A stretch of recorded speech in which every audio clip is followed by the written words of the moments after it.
E agora no Jornal da Noite, uma viagem pela história do metro de Lisboa no Perdidos e Achados. Já lá vão quase 58 anos desde que começou a circular debaixo da capital. Foi inaugurado com 11 estações. Hoje em dia tem 56 e transporta por ano mais de 150 milhões de passageiros. Lisboa, como todos os grandes centros mundiais, tem cada vez em maior escala graves e complicados problemas de trânsito a resolver.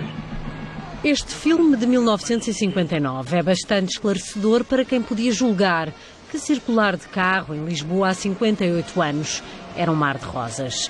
Pelos vistos, o caos na estrada não é uma coisa do presente. Os lisboetas já enfrentavam as filas de trânsito no passado. Nas horas de movimento mais intenso, as filas intermináveis de automóveis, elétricos e autocarros, atrasando tudo e todos, chegam a fazer perder a paciência ao mais calmo e fleumático. O metropolitano de Lisboa chegava em boa hora em 1959. Para trás ficava mais de um século de vários projetos que não saíram do papel. O processo começou no reinado de Dom Luís. A primeira ideia surge em 1855, com um traçado que ligava Santa Apolónia a Algés. Era uma ideia já um pouco, arrojada, de qualquer das formas não teve seguimento. O primeiro projeto, propriamente dito, data de 1885 e 88, feito por dois engenheiros, um deles engenheiro militar. Por razões económicas, o projeto não segue em frente. Depois, em 1922, 3 comerciantes entregam o requerimento na Câmara de Lisboa. Eles apresentam uma proposta bastante avançada para a época, com cerca de 11 estações, 8,6 km de rede e 2 pormenores bastante engraçados.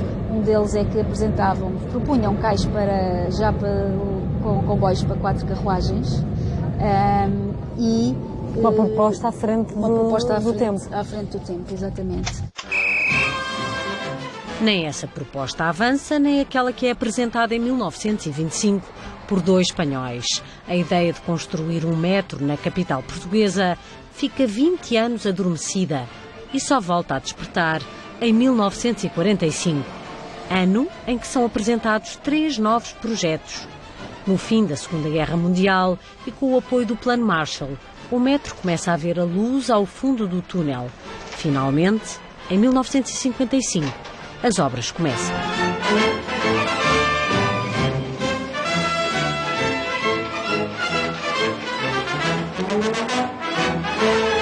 O metropolitano era um meio de transporte completamente inovador e as pessoas não sabiam e não conheciam o que seria esse meio de transporte. E as obras para fazer as estações também eram feitas, não tinham um grande impacto à superfície, porque era tudo feito a céu aberto, portanto havia buracos enormes. Naquela Almirante Reis, e essas obras punham o pessoal a ver tirar aquelas camadas de terra e a escolherem conchas e ferros e outras coisas mais, não é? Foi uma confusão grande em Lisboa? Sim, foi, mas aguentava-se. Eu acho sempre, o português é muito protestante. Agora, com estas obras da Avenida da República, uma choradeira porque os automóveis não passam. Nós temos que sofrer as coisas para apanhar depois o bom. Não querem, o português não quer ter as coisas sem sacrifício. E na altura também reclamavam bastante por causa das obras? Não se reclamava tanto, nós não tínhamos uma vida há aqueles anos, estávamos muito localizados aos nossos bairros. Verificou-se na altura que as pessoas tinham muita curiosidade e queriam espreitar por cima dos tapumes para verem o que é que se passava e verem os buracos que havia. E então optou-se na altura por se fazer, inclusivamente, umas janelas nos tapumes, uns buracos, em que as pessoas, de X em X metros havia esses buracos e as pessoas podiam olhar lá para dentro e acompanhar o estado da obra. Mas isso não foi suficiente. E então resolveram fazer também um manual, o tal manual do Miron, que eram pequenos folhetos desdobráveis, que saíram várias edições, em que iam acompanhando o estado da obra, iam dizendo os métodos construtivos, iam dizendo como é que seria o túnel, iam dizendo como é que seria eventualmente aquele local, como é que iria ficar aquela estação. Nos átrios das estações existem sempre 2 mapas. Passados 4 anos, a obra terminava. A rede consistia numa linha Y, com 2 troços distintos, 11 estações, 6,5 km de rede. e aquilo que os mais céticos consideravam apenas um sonho transformou-se na mais bela realidade. Lisboa poderá agora ombrear com as outras cidades estrangeiras que já têm metropolitano, orgulhando-se de que o seu poderá, sem receio de confronto, comparar-se aos melhores do mundo. Era um metro pequeno, como é lógico, mas para o tempo foi muito importante. Deu um grande avanço a Lisboa, porque era uma cidade que era percorrida por elétricos na Avenida da Liberdade, por autocarros. Nessa altura Lisboa concentrava a mesma população, ou mais até, do que aquela que tem hoje, embora visitantes não tanto. Esta é a Estação Restauradores. O público encontrará aqui, tal como em todas as outras estações, mapas da rede como este, letreiros indicadores das direções a tomar, cabines telefónicas, venda de tabacos e de revistas. Artur Agostinho fazia de anfitrião do filme promocional feito pela Tobis, a pedido do metro, para explicar como funcionava o novo meio de transporte. Ora, reparem.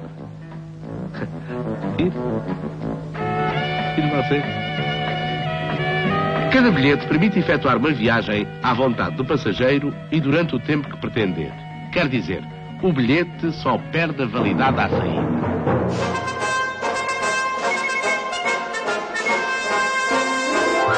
– 29 de dezembro de 1959 foi o dia da inauguração oficial. A cerimónia oficial foi na Estação dos Restauradores, foi presidida pelo Américo Tomás, pelo Cardeal Cerejeira, pelo nosso presidente na altura, que era o engenheiro Francisco Meli Castro. O metropolitano foi então benzido pelo Cardeal Cerejeira aqui, nesta estação, que depois a comitiva seguiu para a estação Rotunda, hoje Marquês de Pombal.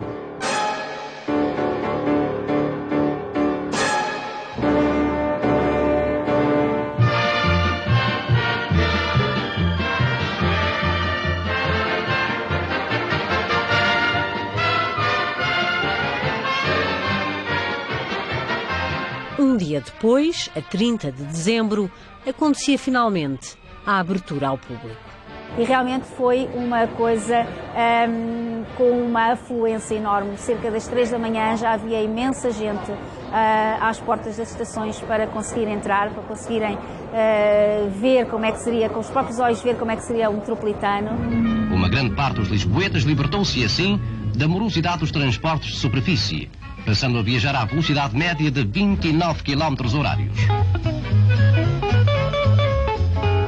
Tiveram que suspender a venda dos bilhetes por diversas vezes para deixar fluir as pessoas e quando o cais já estivesse mais liberto, à medida que os comboios iam passando, e então retomavam as vendas e as pessoas iam mais uma leva. A primeira vez que usei o metro foi de regresso a casa, porque só havia até o Orieiro, na altura, e depois apanhava o 19 no Orieiro para ir para casa.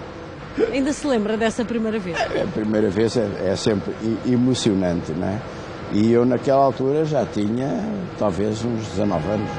As escadas mecânicas estão instaladas nas estações onde o desnível entre o cais e a superfície é superior a 9 metros.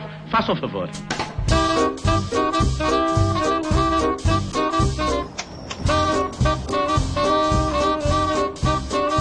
As escadas rolantes eram uma novidade. Havia poucos locais com escadas rolantes, ainda por cima com o comprimento com este tamanho.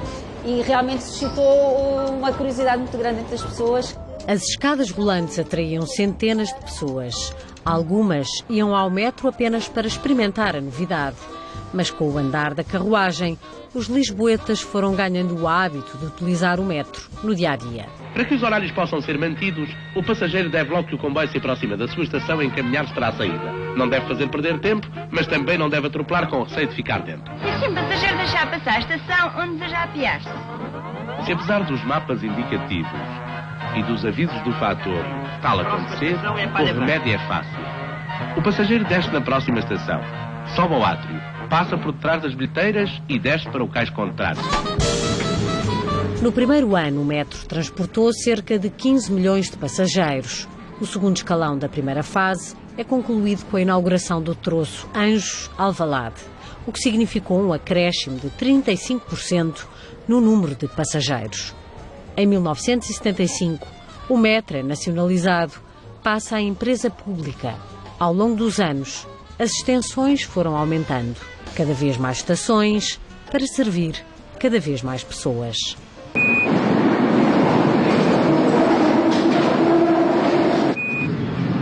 É bom apanhar o metro quando uma pessoa está aflita e assim que é o mais rápido realmente. Estava a trabalhar, apanhava muito? Apanhava muito o metro. Era de Santa Apolónia até aos restauradores. Depois apanhava o comboio. É mais rápido e mais útil e evita-se o trânsito aí da cidade, não é? É muito mais prático que estar efetivamente a usar carro ou outro tipo de transporte, porque é rápido. É sem dúvida o transporte mais barato e leva-nos a todo lado em Lisboa. Em Lisboa é sem dúvida o melhor transporte para a vida.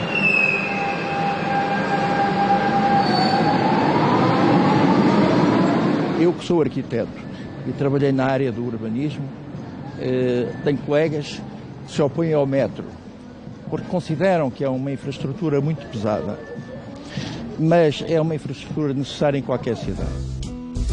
As condições estéticas foram uma preocupação desde a construção. O arquiteto Keil do Amaral e a pintora Maria Keil são uma referência na primeira geração de estações. Esta estação, este átrio da Estação Parque é de origem. O arquiteto Keil do Amaral foi convidado para a intervenção arquitetónica das estações e a Maria Keil foi convidada para a intervenção plástica das estações.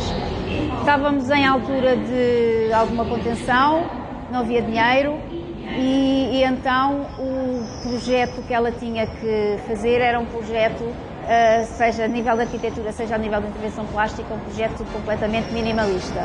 Em 1988, com a inauguração de várias novas estações, foram convidados 5 artistas plásticos: Sá Nogueira, Cargaleiro, Vieira da Silva, Eduardo Neri e Júlio Pomar. Foi um trabalho que me ocupou bastante. Escolheu como tema para a intervenção na estação de Alto dos Moinhos, Poetas nas ruas de Lisboa. Esse projeto do metro teve a vantagem de me obrigar a desenhar. Não é? A ideia que eu tinha era produzir desenhos com a liberdade dos meninos mal criados que fazem desenhos nas paredes. Não é? Cada desenho daqueles foi o resultado de muitas e muitas tentativas. Da mesma maneira que um ator, quando diz o seu papel todo limpinho, as pessoas não sabem o que é que está lá para trás, não é? Os atores sabem.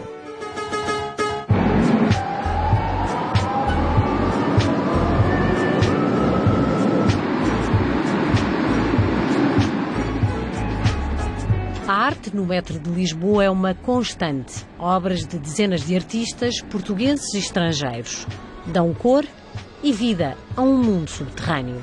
I think the art in Metro in Lisbon is fantastic, and it diverts a person. It gives you something to look at, so it's not just walking past. I like to stop to take a photo for my Facebook cover or my Twitter cover.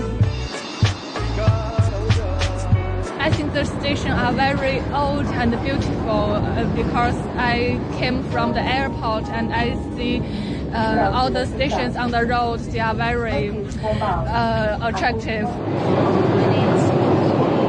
Há uma que eu adoro, que é o Restauradores, com o Nadir Afonso, que é fabuloso.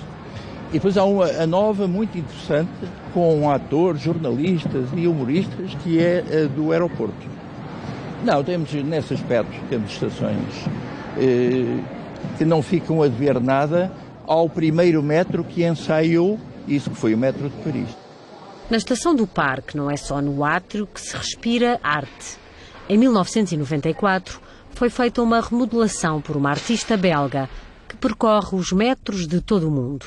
É um projeto que a artista tem, a Françoise Chain, de inscrever a Declaração Universal dos Direitos do Homem em estações de todos os metros do mundo. Já tem em diversos metros, Paris, Brasil, Bruxelas, Moscou. Do Parque, na linha azul, para as Olaias, na linha vermelha. Esta imponente estação foi inaugurada em maio de 1998. Tomás Taveira foi o responsável pelo projeto arquitetónico. Esta estação é emblemática, foi considerada em 2014 pelo The New York Times como a estação mais bonita do mundo e foi considerada pela CNN e pelo The Telegraph como uma das 10 mais belas da Europa. Esta aqui é a mais bonita de todas, as Oleias é a estação mais bonita. Mas nem tudo funciona na perfeição. Quando o metro tem falhas, os utentes não perdoam.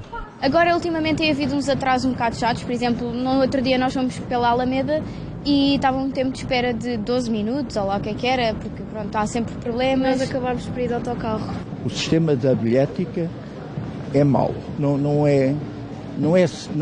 tem a simplicidade que deveria ter. O diagnóstico feito em dezembro de 2016 pela Autoridade da Mobilidade e dos Transportes considerou não haver falhas graves no funcionamento do metro. Ainda assim recomendou que o serviço aos passageiros fosse melhorado. Todas as linhas e estações foram avaliadas e foram registadas falhas na venda de bilhetes e também atrasos na chegada das carruagens às estações. O regulador recomendou que fosse melhorada a comunicação ao público e também que fosse revisto o contrato de concessão de serviço público. Sugestões que o metro já equacionava fazer face às várias queixas apresentadas pelos passageiros. José Fiães é maquinista. Começou a trabalhar no metro há 24 anos. Entrou em 1993 como ajudante de movimento. Foi quase um acidente de percurso. A empresa onde eu trabalhava teve uns problemas financeiros e surgiu esta hipótese e havia também a situação de eu ser entusiasta do caminho de ferro e foi quase juntar o útil ao agradável porque eventualmente poderia um dia chegar a maquinista e foi essa razão que me levou a vir para o Metropolitano de Lisboa. Um ano depois de ter começado a trabalhar no metro, José Fiães já se sentia em casa e, com o desejo de progredir na carreira, fez um curso de formação de fator. O fator é uma carreira que foi extinta no início do século XXI e a função do fator era abrir e fechar as portas das carruagens para os passageiros poderem entrar e sair e, quando estivessem reunidas as condições, dava o aviso de partida. Conduzir um comboio é algo fascinante, é a dimensão, é o peso, é, no fim de contas, sabermos que estamos a ajudar na mobilidade das pessoas, não é? Transportar as pessoas em segurança, a horas. Portanto, o ser maquinista tem esses aliciantes. Atualmente pertence à linha azul, que vai da Reboleira até Santa Apolónia. Em condições normais é à volta de 25 minutos. É uma rapidez. Sim. Aliás, nós tínhamos um lema que era voávamos por baixo da cidade, não é? Portanto, é basicamente isso que acontece. Em 2016 foi aberto ao público o prolongamento da linha azul, inaugurada a estação da Reboleira, na Amadora. A expansão do metro é para continuar. A ligação do Rato, final da linha amarela, ao Cais do Sodré, linha verde, será a próxima paragem. Da ligação entre estas duas linhas podem nascer duas novas estações, em Santos e na Estrela. Eu acho que é uma mais-valia. Sem o metro não sei como é que seria uma cidade destas. Penso eu. Com o transporte, mesmo assim, com alguns pontos negativos, é o transporte mais rápido com que a pessoa se pode deslocar para qualquer lado. O metro é fundamental para Lisboa, porque é uma cidade de orografia difícil e das duas uma. Ou nós queremos romper a cidade e pôr grandes autoestradas cá dentro, que é um horror, e há muitas cidades que entraram nessa via, ou então temos que nos apoiar numa infraestrutura subterrânea. Atualmente o metro tem 56 estações, 44,2 km de rede. Em 2016 foram transportados 153 milhões de passageiros.